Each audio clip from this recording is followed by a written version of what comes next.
আমি একটা ডিসিশন নিয়েছিলাম, একটা সিদ্ধান্ত নিয়েছিলাম যে আ স ইউনুস স্যার ইউনুসের মতো তারেক সাহেবকে আমি স্যার তারেক ডাকবো না। কিন্তু এন্ড অফ দ্য ডে আমার সেই সিদ্ধান্তটা আমাকে বদলাতেই হচ্ছে। মনে করেছিলাম যে তারেক সাহেবকে আমি ভাই তারেক, ভাইয়া তারেক বলে সম্বোধন করব ইন হিজ পাওয়ারিং ডে।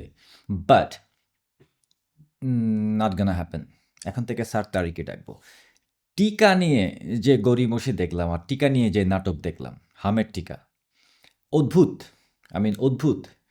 স্বাস্থ্যমন্ত্রী মানে বর্তমান স্বাস্থ্যমন্ত্রী আরকি, হেলথ মিনিস্টার। তিনি বললেন যে গত কত ৭-৮ বছর ধরে নাকি কোনো টিকাই দেওয়া হয় নাই। অথচ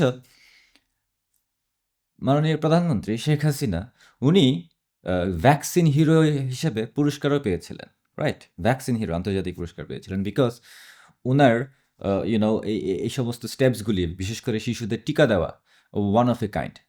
কোভিডের সময় দেখেন, কোভিডের সময় কিভাবে কত সুন্দরভাবে ম্যানেজমেন্টটা কত সুন্দরভাবে করা হয়েছিল। অনেক দেশের আগে বাংলাদেশ কোভিডের ভ্যাকসিন পেয়েছিল এবং সবাই দেওয়াও শুরু করেছিল। The management was really nice. So এই সমস্ত ক্ষেত্রে আওয়ামী লীগ সরকারের সাথে কোনো কিছুরই তুলনা চলে না। আর এখন স্বাস্থ্যমন্ত্রী আসছেন এবং বলছেন যে গত ৮ বছরে কিছু হয় নাই।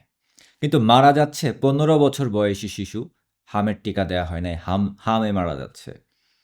ঘটনা কি কিছু মিলছে? কোনো কিছুর কোনো ভেরিয়েন্ট আছে? কথাবার্তার মধ্যে কোনো কন্ট্রোল আছে এদের? নাই। আনফরচুনেটলি তারা সেই পথেই যাচ্ছে তারা আগে যখন ক্ষমতায় ছিল, ওই একই পথ। তাদের পথ, এখনকার পথ আর আগের পথ একই। ইউনুস সরকার মানে স্যার ইউনুস ক্ষমতায় আসার পর থেকে এই ধরনের কোনো স্টেপস নেওয়া হয় নাই। টিকার পয়সা মেরে দিয়েছে জাতিসংঘ থেকে বা ইউএনডিপি থেকে বা ওয়ার্ল্ড হেলথ অর্গানাইজেশন এই সমস্ত জায়গা থেকে যত টাকা পয়সা পেয়েছে সব মেরে দিয়েছে। রিজার্ভ দেখিয়েছে যে অনেক বেশি রিজার্ভ, $29 বিলিয়ন, $30 বিলিয়ন অ্যাকচুয়ালি কোনো কিছু পে অফ করে নাই। তেল পর্যন্ত কিনে নাই। বাংলাদেশের কোনো ফরেন পেমেন্ট যেগুলি আছে, ফরেক্স পেমেন্ট এগুলিও পে করে নাই। এভাবে করে দেখিয়েছে যে রিজার্ভ আছে, কিন্তু অন্যদিকে তলে, তলে সব টাকা পয়সা খেয়ে নিয়ে ফেলেছে। রাইট? নিজের ব্যবসা প্রতিষ্ঠান বাড়িয়েছে স্যার ইউনুস, তার দলবল হাজার, হাজার কোটি টাকার দুর্নীতি করেছে। এগুলি তো এখন সব সামনে বের হয়ে আসছে। মানে কেউ বাদ নাই এই দুর্নীতিতে। ফারুকী বলেন আর ওই যে শিশু উপদেষ্টা ছিল না আসিফ জঙ্গিটা, এই জঙ্গি বলেন অথবা অন্যান্য জঙ্গি বলেন, কেউই বাদ নাই। আসিফ নজরুল হতে শুরু করে সবাই জাস্ট দুর্নীতিই করেছে, আর কোনো কিছু করতে পারে নাই। এখন তারা যখন ১-১.৫ বছর ক্ষমতায় ছিল, কোনো ধরনের টিকা দেওয়া হয় নাই। বাচ্চাদের টিকা দেওয়া হয় নাই, হামের টিকা দেওয়া হয় নাই বা গড নোজ আর কি, কি টিকা মিস করেছে। যেটার আফটারম্যাথ, যেটার ইফেক্ট এখন আমরা দেখতে পাচ্ছি যে বাংলাদেশে এখন শিশু মারা যাচ্ছে হাম হয়ে। যেটা বাংলাদেশে কখনো হয় নাই। যেটা বাংলাদেশে গত ১৭-১৮ বছরে হয় নাই।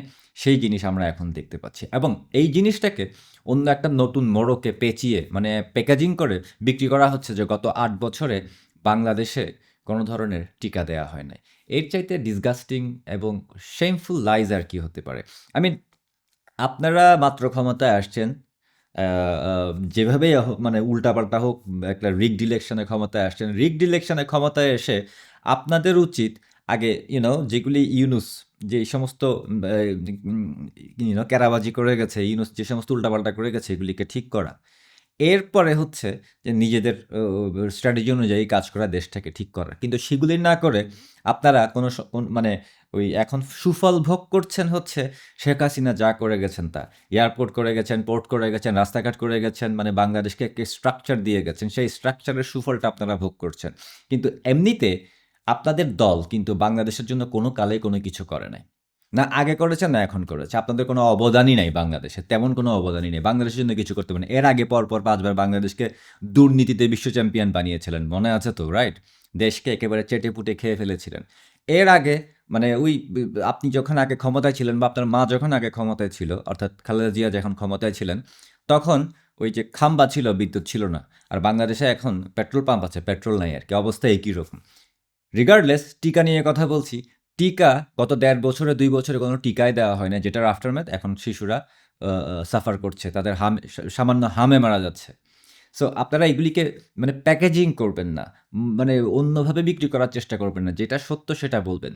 এবং এর আগের গভর্নমেন্ট যা, যা করে গিয়েছে বাংলাদেশে, বাংলাদেশের মানুষ কিন্তু সেই সুফলগুলো এখনো ভোগ করছে। যতই আপনারা পুশ করেন না কেন, কোনো লাভ নাই। স্বাধীনতার পক্ষের শক্তিকে যদি আপনারা স্বাধীনতার বিপক্ষের শক্তি হয়ে বারবার পুশ করতে থাকেন, সেই ক্ষমতাও কিন্তু বেশিদিন থাকবে না। একটা জিনিস মনে রাখবেন, আওয়ামী লীগ কিন্তু স্বাধীনতার পক্ষের শক্তি। আওয়ামী লীগ কিন্তু বাংলাদেশের ফাউন্ডেশনের সাথে জড়িত। আওয়ামী লীগ কিন্তু দেশ স্বাধীন করেছে।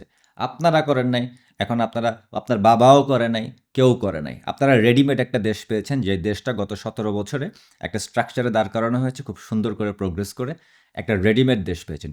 সেই দেশও যদি আপনারা এখন চালাতে না পারেন, তাহলে আপনারা বাংলাদেশ চালানোর যোগ্যই না। যদিও একটা ইলিগ্যাল, মেটিকুলাসলি ডিজাইন করা একটা ফাউল ইলেকশন, ভুয়া ইলেকশন দিয়ে আপনারা ক্ষমতায় এসেছেন, এবং সেই ক্ষমতা আদৌ কতক্ষণ থাকবে আমরা সেটা জানি না। তবে আমার মনে হয় না সেই ক্ষমতা আপনারা বেশিক্ষণ রাখতে পারবেন। আর যে গতিতে আগাচ্ছেন, পতন অনিবার্য।